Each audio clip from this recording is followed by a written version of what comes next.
All right, everybody, welcome to our Panthers Training Camp live Q&A. I am WCNC Sports Director Nick Carboni, joined by WCNC Sports Anchor and reporter Ashley Stroline. You can and are watching us on all of our social media platforms, Facebook, YouTube, Twitter, Periscope, and the like, and you can comment, ask questions live. We're a little bit better set up for that today, so hopefully we can get to some more of those.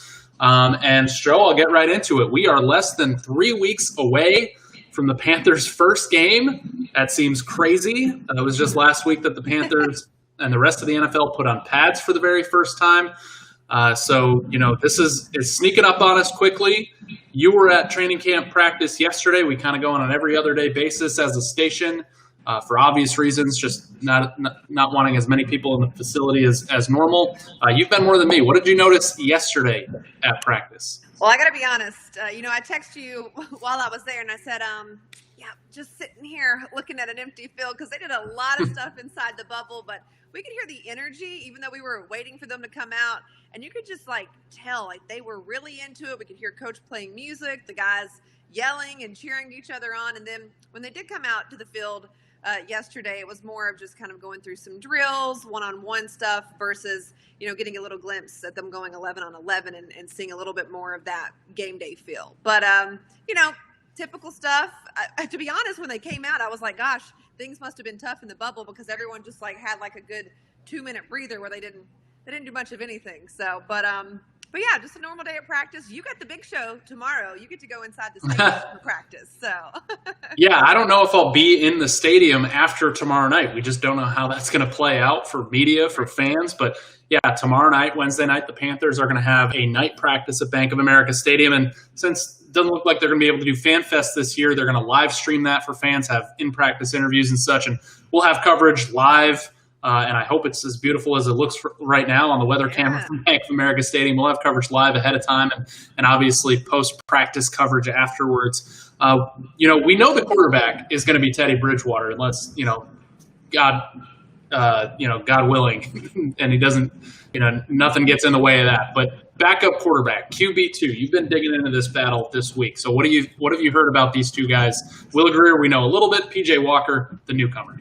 Yeah, well, Will Grier, the Panthers obviously want him to develop. They used their third-round pick in 2019 on him, and he pretty much just flat out said, hey, I was bad at being a backup. I never had to be a backup before. I didn't really know what that was like. I've always been the starter at every other level of my career, and he basically said, you know what? I didn't do everything I needed to do. I didn't quite understand if I'm not the starter how to be prepared for when my name might be called, and it did get called at the end of the year, and he basically said, all right, I got together with my dad, Chad, which we all know. Yep. And he said, we just went back to the fundamentals, working on accuracy, dialing it back to the basic fundamentals of football. He said, I know it's not what you want to hear, but I had to work on everything. And he just says he feels so much more confident coming into his second season.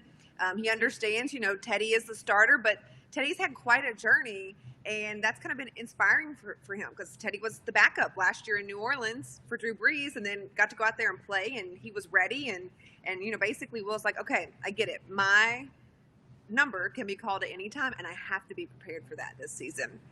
Yeah, don't have to get ready if you stay ready. Many have said it before, and they'll say it again. And one other thing about Will Grier is I think, as the game slows down a little bit for him, he'll be able to see the field better. And I think that was an issue last year. That's when you get those rookie mistake interceptions. When he's starting games, probably a little bit before he's ready, where, it looks, from a bird's eye view, how did he make that throw in that situation? That only happened, I can think of it for sure. It happened once at the end of the regular season, once in training camp and the preseason games. But, that happens to a young quarterback like that. And he wants to cut down on really those types of mistakes. But we know how good of an arm he has. Matt Rule knows how good of an arm he has because when Matt Rule was at Baylor and Will Grier was at West Virginia, Grier torched the Baylor Bears in a game. So Matt Rule's seen it. PJ Walker, just a really exciting guy. And for anybody who followed the XFL last spring, this guy was the breakout star of the XFL. And here he is pursuing his dream in the NFL. And it's kind of cool to have him here. Yeah, and I put together a story on him today. We got to hear from him this week, but I was watching those highlights from the XFL and just so many things that he was able to do. And he said, I kind of needed those reps. I didn't get that when I was on the practice squad at Indy. He spent a couple seasons with the Colts, but he said the XFL really gave him that chance to be a leader and remember what that was like, and go out there and make the plays, and just things that he wants to bring now. Being the backup, and we don't know, like the Panthers may keep all three quarterbacks. We'll see what they do with them, but he's just excited to get that opportunity to go out there and try again. And he says it's so close, like every day we're battling, but the competition is so healthy that it's bringing out the best. And he also said he's inspired by Teddy's story. So I think it's been good for all the guys, not just the guys in the quarterback group, to see all the adversity that Teddy's overcame to be where he is now.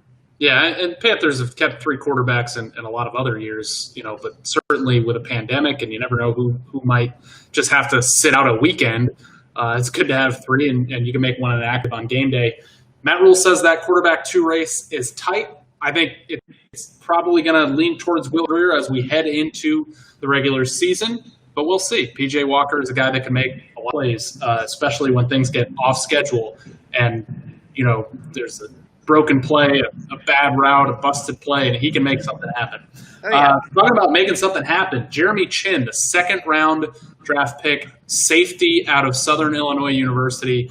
I mean, this guy has come out of the scene and basically established himself. I think the starters on defense are wearing black jerseys in practice, right? Mm-hmm. He's been in one. 21 has been in black as far back as I can remember. Everybody's pretty excited about this guy. Were you on any of the calls with him? I don't think I have been. I haven't been heard either. too much from him. So, yeah, same. But, hey, he's letting his play speak for himself, right? Maybe we don't have to hear what he has to say. He's just like, check this out. I'm going to be starting this year. Yeah, I can't remember which Panther it was that said, Shaq Thompson's a guy that when he came into the NFL, it was like, that guy's an NFL player. That guy's an NFL starter. And now Shaq is.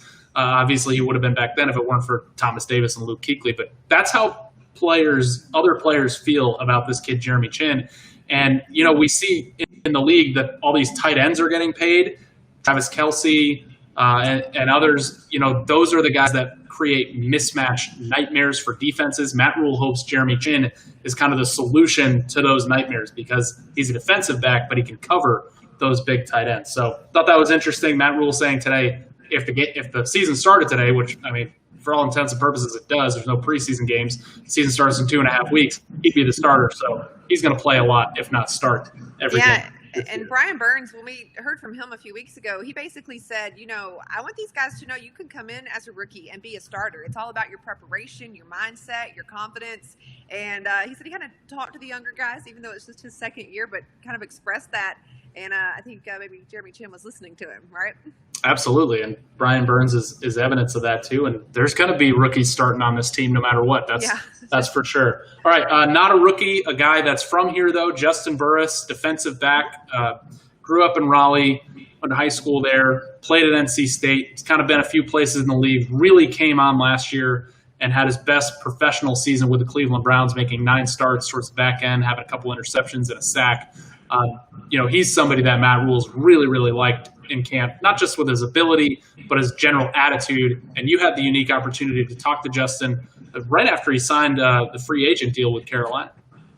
Yeah, I think he's just super excited. Everything has come full circle for him, right? He grew up here, went to college here. Now he gets to come back. And I think this is a team that really believes in him. They gave him the 2-year deal. And he kind of feels for the first time like he's settled. Like he knows who he is as a player. He's able to go in and he's, doing a lot of great things in camp. And I think maybe he's looking at this as an opportunity to really prove who he is on the NFL stage. Like he's kind of got to do that here and there, but now he really wants that to be a consistent thing and really help this new era of Panthers football. Yeah, and he's technically a safety too, but he's kind of versatile. So they've got a few guys that, I think this is what the types of players Matt Rule's going to look for. They got rid of an established NFL safety, a pretty young one still, in Eric Reed. But they've got these guys that are like, maybe this is going to be the next year or two. They're going to establish themselves as starters in the NFL, and they're going to be thrown right into it this year. And Burris, I think, fits that mold. We talked to Mike Davis today, running back. South Carolina Gamecocks fans certainly know who he is. He had a great career there. He's bounced around the league a little bit. And one thing I thought was interesting, you look at Mike Davis's stat sheet in the NFL. One year he had like 5 carries. The next year with Seattle, he had 112 carries. And then he came to Carolina, and he's CMC's backup and got here late, and he had 12 carries. So what does that do mentally for somebody who's used to being the guy? And he said physically feels fresh. Mentally, that's something you really have to, kind of just train yourself to deal with. And, I think as we talked about the backup quarterbacks, for a lot of these guys, that might be difficult at first to not be looked at as the guy and have to stay ready. So I don't think you were on the Mike Davis call today, but, that's what that was about. And I thought that was pretty interesting. Yeah, it's definitely an adjustment, right? You go from, you just explained it, you broke it down in the numbers, but I think, you come to Carolina, that's what your role is going to be. We also saw over the weekend the team waived Jordan Scarlett, which was one of their 2019 draft picks, and let him go. So, which I was impressed with some of the things I saw in camp, but I think they're just, he didn't get to do a lot last year. He got an injury. Yeah, exactly. There's only so many touches that are going to be doled out to any running back not named Christian McCaffrey. But we saw Reggie Bonifant kind of take that backup running back role and so show some flash this year. It kind of seems like Mike Davis is in that slot right now. Yeah, I would think so. I haven't really heard too much from Reggie or seen a whole lot, but I mean, he got some reps last year. He felt good about it. He was really excited to be learning from Christian McCaffrey, but you've been to practice and you've seen CMC, and he looks like he is ready to go. He is game day. Sometimes it just feels like he's toying with everybody. He's at such an elite level in practice. And I think DJ Moore's kind of developing into that too. I'm not saying he's the equivalent at receiver, but he's feeling pretty confident right now, I think. All right. I want to wrap it up with a few things, Stro. Tomorrow night, like I said, they have the practice at night. We're going to have coverage at 4, 5, and 6, and then again at 11. Certainly won't be the same as FanFest. I know what that event has been like the last few years here. It's been a really great event. It's just too bad it can't happen this year, but cool to see the Panthers doing something for fans tomorrow night. And you have a really special interview coming up this Friday that's NASCAR related, but, pretty big name. Yeah, I'm super excited. We were able to get together with Amy Earnhardt. Every year she sits down, she talks about the foundation with us and just kind of where her and Dell are at. Every year something changes, right? Like, I think this was our 4th year doing it. We got to meet, Isla along the way. Now they're getting ready to have their 2nd child that's due in October. So many life changes. Like, we talk about the foundation, we talk about Dell racing and broadcasting, but also just how their family has changed. And we've already kind of put out a fun little rapid fire Q&A. I say rapid fire, but when Amy and I are together, we talk a lot. So it's not really rapid fire. It's just a snippet of the conversation. Yeah. It's like being a fly on the wall. Exactly. So, she shares some things about their personal life and how she feels when Dell still gets in a race car from time to time. And also, really cool, they're doing Wendell Jr.'s Ride. That's a thing they do every year. But this year, it's been a Corvette in the past, but this year it's a Chevy truck and a camper. So it's something completely different, but $25 ticket raffle, and you could win both of those. Yeah, and we have a big weekend of NASCAR right here on WCNC Charlotte at Daytona. Couple of big-time playoff implications on the line there. So super, super pumped to have that race and excited to see your piece with Amy. Ashley, thanks for doing this yet again. Yeah. And thanks, everybody, for watching and chiming in here on our social media platforms. So that's going to wrap it up for us. As I said, we'll have more training camp tomorrow night. Derek says have a great week. You too, Derek. and we'll see you tomorrow night on air and online, 4, 5, 6, and 11 on WCNC Charlotte. See you guys then.